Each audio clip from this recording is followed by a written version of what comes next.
So ito, what's up mga idol, no? At testingin na natin yung ating kalan na Dios oil. So yan, napakaganda ng kanyang apoy. So subukan natin lakasan yung kanyang blower. Yan mga idol. So ang blower niya ay nasa ano pa lang, kalahati pa lang, number 3. So subukan natin lakasan hanggang number 6. So yan mga idol, sagad na yan. Number 6. Apoy talaga. Tapos laglagyan natin ng langis mga idol, Dios oil. So hinaan lang natin. Napakalakas mga idol, napakainit. Kaya mangingitim yung kaldero natin dito. So mga idol, kalahati lang tayo. So ayan, napakaganda mga idol, lakas.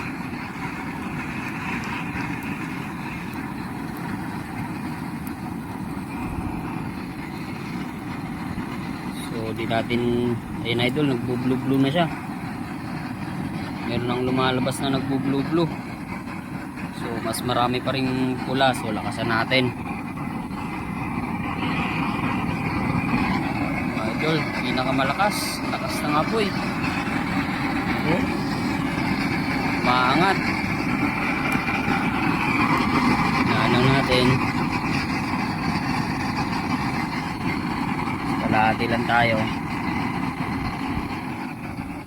Idol, napakalakas. So try natin. Subukan natin sa mainit na tubig.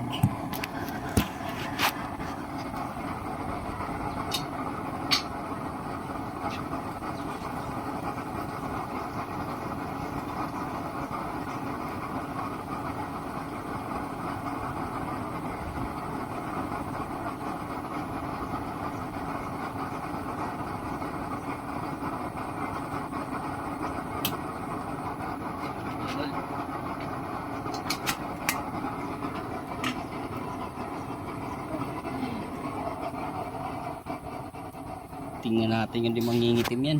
Tingin ko iitim yung kaldero natin mga idol. Basta natin ng hangin.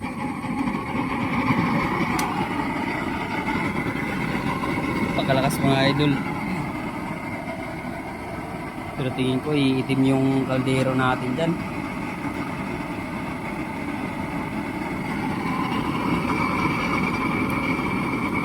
Naanang natin. Yung sakop lang yung puwet ng Sirola. Ayan.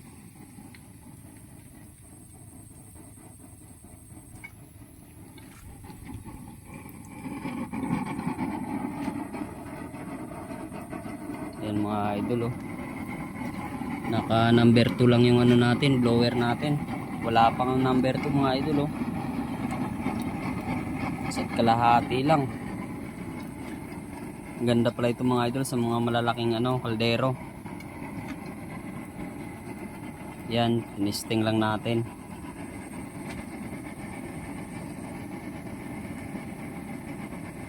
Isang minuto na mga idol, tingnan natin kung mapapakulo niya.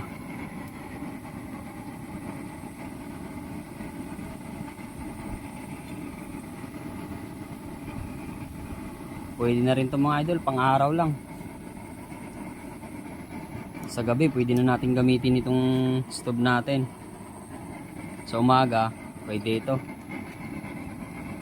Siguro gagawa lang tayo ng yung salangan niya na may butas lang, para hindi naman mangitim yung kaldero natin. Kawali na sira, no, butas, pwede yun. So ang gamit lang natin dito idol na pang blower, yung natin, power station. Yan yung solar Ubolite. Nasa 3 years na yan mga idol. So ayun, medyo dagdagan natin konting langis. Dapat pala yung dipihit lang mga idol na valve ang ginamit natin. Hindi natin ma-adjustan, dapat kahit pa paano mayroong pumapatak-patak. Eh walang control po ito mga idol. Eto walang control. Pag binuksan mo, talagang bubuhos talaga. Dapat yung di ikot-ikot lang. Makokontrol natin yung laman. So yan mga idol. Kahit pa paano, magagamit-gamit din natin. So nga lang, linis-linis lang tayo ng kaldero nito kay sigurado iitim to. O, ganyan mga idol oh. Mapula yung kanyang apoy. Hindi ko alam o kulang lang sa blower o syempre langis din eh.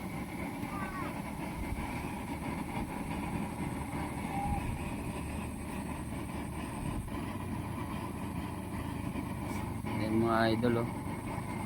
Tingnan natin kung kukulo.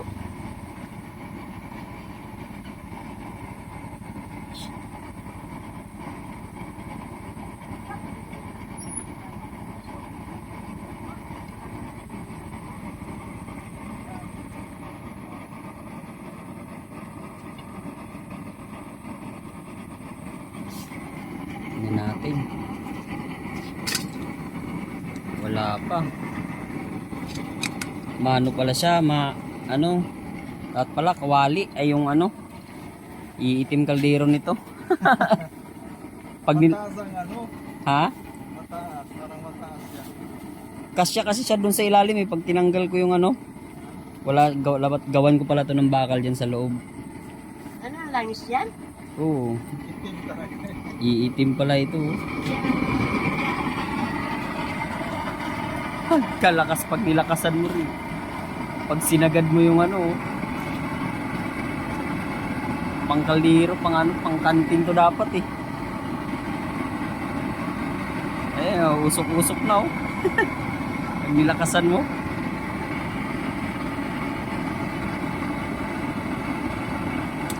Ayan, nakulo na. Natin.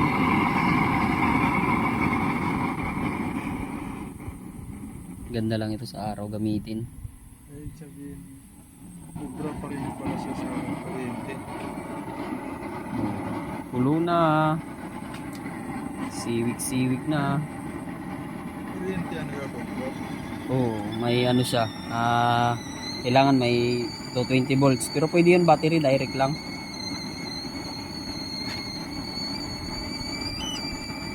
Kulo na.